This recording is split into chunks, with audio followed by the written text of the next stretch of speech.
It is unfortunately a sad reality that thousands upon thousands of false converts have been sown amongst the true wheat of the church.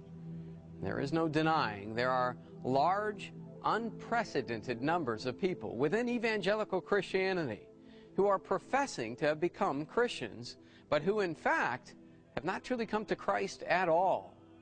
And that is heartbreaking. And of course, what is even more heartbreaking is the fact that the vast majority of those false converts are themselves blind to the reality that they are still yet unsaved.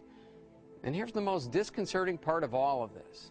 The error, in this case, is coming tragically not from cults, not from totally apostate churches, but from mainstream evangelical pastors and preachers and Christians.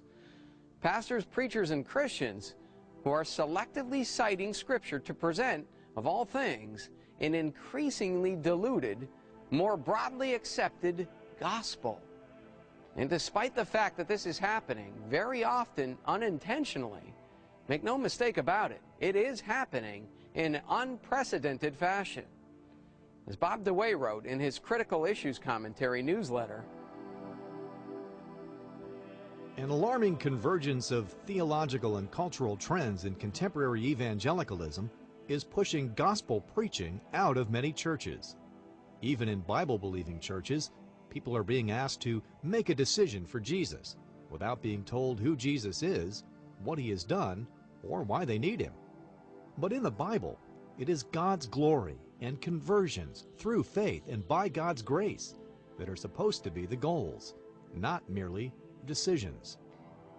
And in many cases, those who are failing to preach a biblical gospel vehemently deny that they are so failing.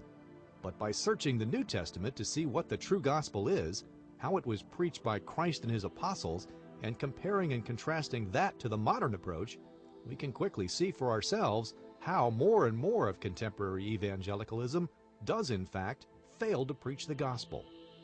I will also suggest a simple remedy to the problem: gospel preaching. Bob DeWay is absolutely correct. We need to get back to preaching the gospel in our churches today. And I mean the whole gospel. And that is precisely why in this program, a program about the dangerous error of presenting half-truths in the church today, and as part of our overall series dedicated to training Christians everywhere how to rightly divide the word of truth, we're going to examine the modern presentation of the gospel. And we're going to compare and contrast it with scriptural evangelism. And when we do so, Lord willing, it will become even clearer how and why, once again, good hermeneutics can protect Christians from dangerous misinterpretations and misapplications of Scripture.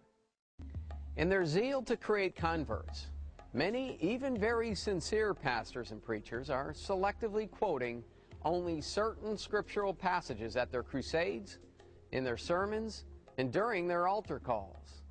Certain scriptural passages that overemphasize only one side of the gospel.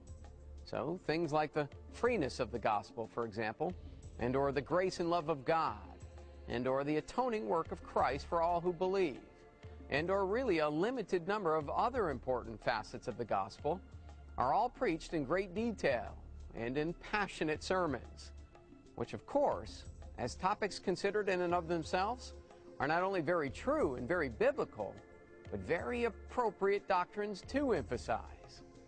But in their zeal to communicate the wonderful good news of the gospel and to proclaim the amazing grace of God, many of these pastors and preachers find themselves, either intentionally or unintentionally, committing the very same error of selective citing that most aberrant cults commit. And if you recall in our last program, we examined very carefully the Jehovah's Witnesses' deceptive use of that very dangerous interpretational error called selective citing. And the specific example that we gave was the tendency for the Jehovah's Witness evangelist to present only half the picture of Jesus' nature by selectively citing verses that speak of Jesus' humanity, and yet scrupulously avoiding the many verses and passages that speak of Christ's divinity. And that is the very essence of the error of selective citing. Select what you want and ignore the rest. And also in our last program, we discussed the fact that although it is disturbing to see a cult malign the truth of Scripture, using Scripture, it is even more disconcerting to see professing evangelical Christians do so, and especially when it's the shepherds in the pulpits who are promoting much of the error, when they're supposed to be the ones protecting the sheep from error. But nonetheless, that's the very thing that's happening more and more today. The gospel is increasingly being presented in such a manner that the freeness of the gospel and the love of God and other more positive passages that people respond well to are being selectively cited and passionately presented in great and thorough detail. But then, other very relevant passages, passages that fill in a far more complete and far more accurate picture of genuine salvation, but that tend to be more confrontational and unpleasant to the flesh, are minimized, underemphasized, and sometimes even completely left out. And this matter of preaching half a gospel is no small uncommon occurrence.